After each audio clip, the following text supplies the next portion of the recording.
자, 2회차 실전 모의고사 복습 지문 좀 살펴보도록 하겠습니다.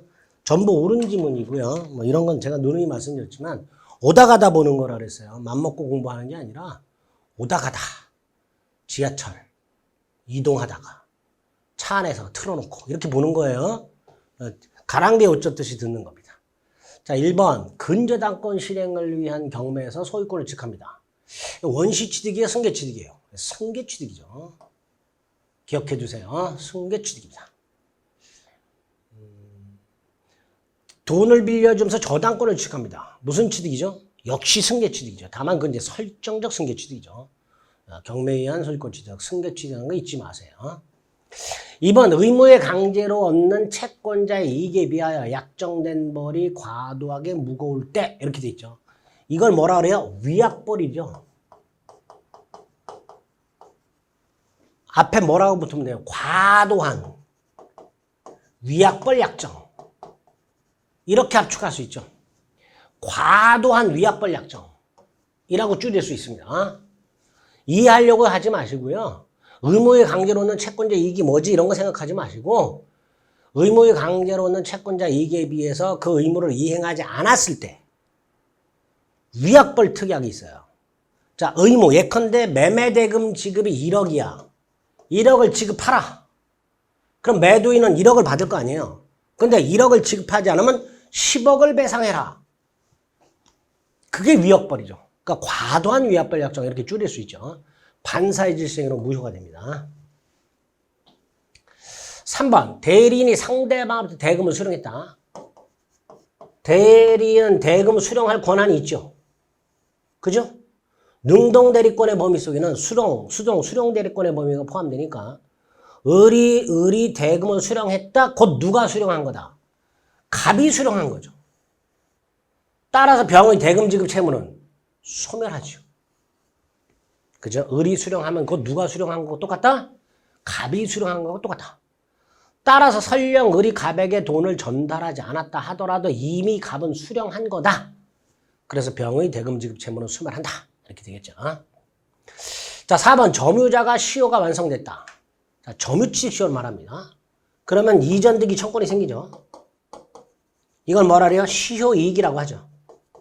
그런데 점유자가 그 부동산을 점유하고 있으면 이 이전득이 청권은 소멸시효에 걸리지 않죠. 나아가 점유를 승계시켜 준 경우에도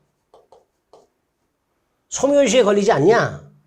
매수인과는 다르게 점유를 승계시켜주면 시효이익의 포기가 아닌 한 이미 취득한 이전득이 청권을 바로 소멸하는 게 아니라 그때부터 10년의 소멸시효에 걸리죠.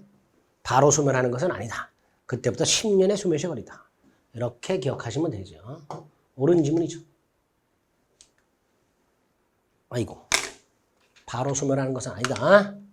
그때부터 10년의 소멸시효에 걸린다. 시효이익을 포기하면 바로 소멸하는 거죠. 그게 아니니까 바로 소멸하는 게 아니라 그때부터 10년의 소멸시효에 걸린다. 이렇게 생각하시면 되죠. 자, 공사대금 채권에 기초해서 주택을 유치하고 있는 자가 스스로 주택에 거주 사용하는 거 이게 뭐예요? 유치물 보존에 필요한 사용이죠. 유치물 보존에 필요한 사용은 채무자 승낙 없이 할 수 있죠. 자, 채무자 승낙 없이 사용했으니까 차임, 상당이득, 이게 뭐예요? 과실이죠. 이거 수취 못하죠. 유치권자가 과실을 수취해서 원범 이자에 충당하려면 채무자 승낙을 받아야 되잖아요. 근데 보존에 필요한 사항은 승낙 없이 하잖아. 따라서 그 과실을 반환해야 되죠.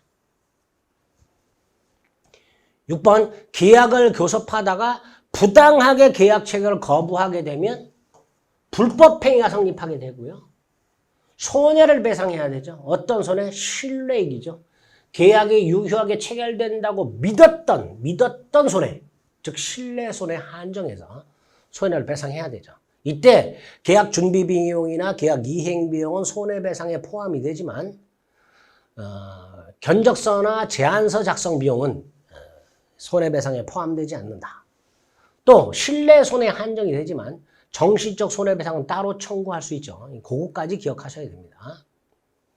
7번 부동산 매매 계약에 있어서 매수인이 잔금 지급기일까지 대금을 지급하지 못하면 계약은 자동으로 해제된다는 약정. 이게 뭐예요? 실권약관이죠. 근데 실권약관은 두 종류가 있죠. 중도금을 지급하지 않으면 자동 해제된다. 잔금을 지급하지 않으면 자동 해제된다. 두 가지가 있고요. 중도금을 지급하지 않으면 자동 해제된다고 했을 때는 중도금을 지급하지 않으면 자동 해제됩니다. 반면에 잔금의 경우에는 잔금을 지급하지 않고 기간일 도과했다는 사실만으로 자동 해제되지 않습니다. 잔금 미지급이 지체에 해당이 되어야 자동 해제됩니다. 매도인의 소유권 이전과 잔금 지급이 동생관계이기 때문에 중도금을 지급하지 않으면 자동 해제된다와 잔금을 지급하지 않으면 자동 해제된다를 구별하셔야 됩니다. 8번에 해약금이라고 돼 있죠. 계약금을 주고받으면 당사자 사이에는 이행에 착수할 때까지 포기 또는 배액을 상환하고 해제할 권리가 생기죠. 그걸 말하는 거예요. 근데 이런 계약금을 주고받음으로써 계약금 해제권이 있는 상태에서 어느 일방에 채무 불이행이 있으면 법정 해제권은 별도로 생깁니다.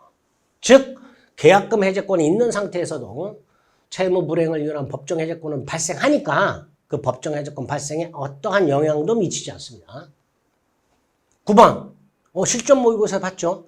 임대인이 보존 필요 행위할 때 임차인의 수인 의무가 있죠. 임차인은 뭐 하지 못한다. 거절하지 못한다. 다만 임차인의 의사에 반하는 보존 행위가 있고 이로 인하여 임차인의 계약 목적을 달성할 수 없다면 그때 임차인은 계약을 해지할 수 있습니다. 어쨌든 임차인은 수인 의무가 있다. 마지막 주택임대처분법. 주택임대처분법에서 대항 요건이 뭐죠? 인도하고 주민등록이죠. 다음날 대항력이 생기죠. 주민등록은 전입신고할 때 주민등록한 걸로 보죠.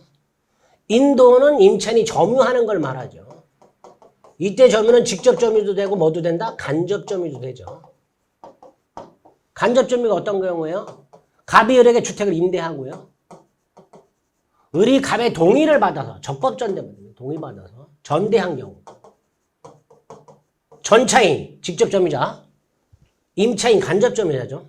전차인이 인도 및 주민등록을 하면 임차인이 대항력이 생기죠. 이때 임차인은 이 주택을 뭐 하고 있는 거예요? 간접 점유하고 있죠.